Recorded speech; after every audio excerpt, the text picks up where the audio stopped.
In the 13th century, Francis of Assisi had a vision of Jesus Christ hanging on the cross, and he grasped the meaning of the gospel passage.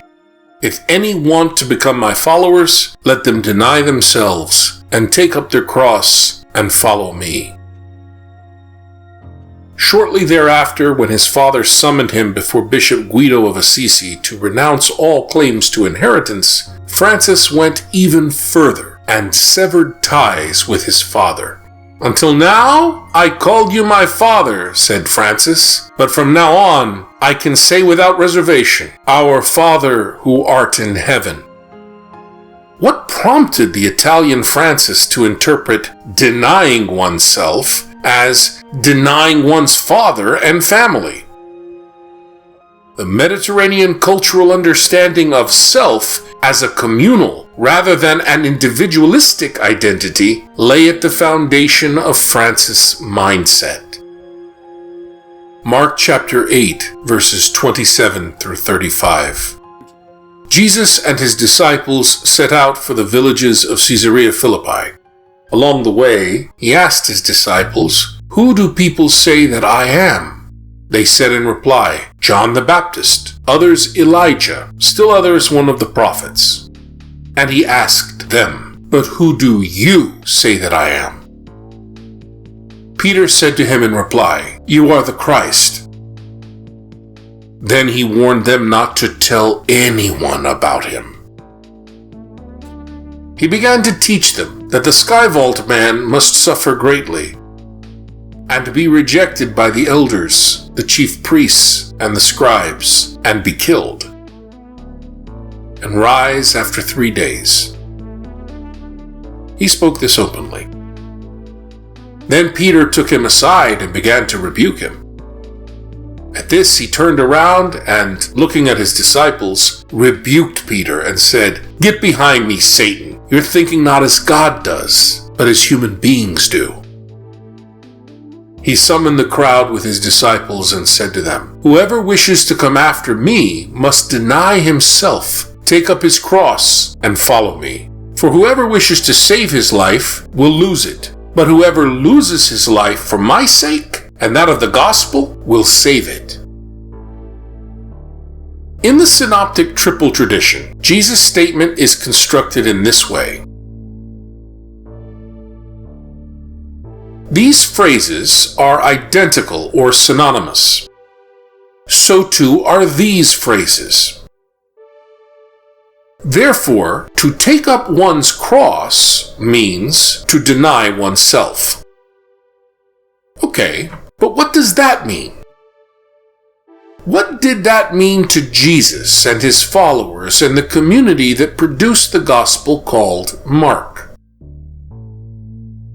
In the double tradition, or Q tradition, taking up one's cross is associated with denial of one's family or kin.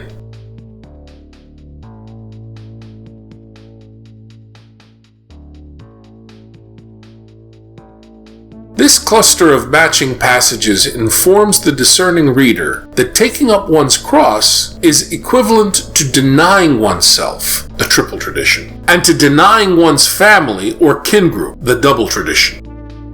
So, in the Mediterranean world of the Gospels, oneself means one's group or family.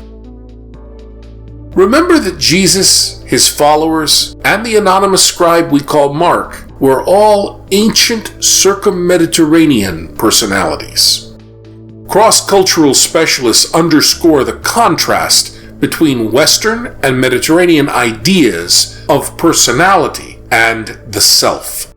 In our Western culture, people develop a keen sense of individualism, self-reliance, independence from others, and personal competence. But in the ancient and 21st century Middle East is very different. There, in that cultural world, people are urged constantly to focus primarily on the family and to forge their identity according to the family. Notice how Middle Eastern Simon Peter is known as the son of Jonah. It's as if he's embedded in his father Jonah. Take note how Middle Eastern Jesus is called the carpenter's son or Mary's son in the Gospels. These are not Americans, folks. Middle Eastern peoples depend upon the family for everything. And that's how it's always been throughout the circum-Mediterranean world, folks. Indeed, the rule is, take care of family first. Over there in that social world, look out for number one means that your family comes first. In 21st century Middle Eastern countries, a royal family exclusively hires relatives as government servants. In the cultural world of the Bible, nepotism is a virtue. Is it any wonder how important to the earliest Jesus groups James was? James, the brother of Jesus? You shouldn't wonder about that. People in these cultures always feel the need of forming a coalition to achieve anything. Nobody dares ever dream about personal initiative. From a social psychological perspective, Western individualists care nothing about what others may say about them or think of them and their behavior. We Western people march to the beat of a different drummer and sing songs like, "I gotta be me," or "I did it my way." How different is the Mediterranean world, where everyone needs to know, who do others say that I am? In the Mediterranean world of the Gospels, it is critically important to meet and measure up to the expectations of the group, and never ever to frustrate or surpass those expectations. Remember, the stubborn and rebellious son will be killed. A Western person who hears Jesus' biblical exhortation to take up one's cross and deny oneself, generally speaking, initiates a personal and individual plan of asceticism and penitential behavior. But that is not what a Mediterranean person hears. The Mediterranean person who hears these same exhortations, like Jesus' immediate disciples, and his medieval disciple Francis of Assisi, will sever ties with blood relatives, but seek to join another group. You see, Mediterranean people, and that includes the Middle Eastern world, simply cannot exist without a group of one kind or another.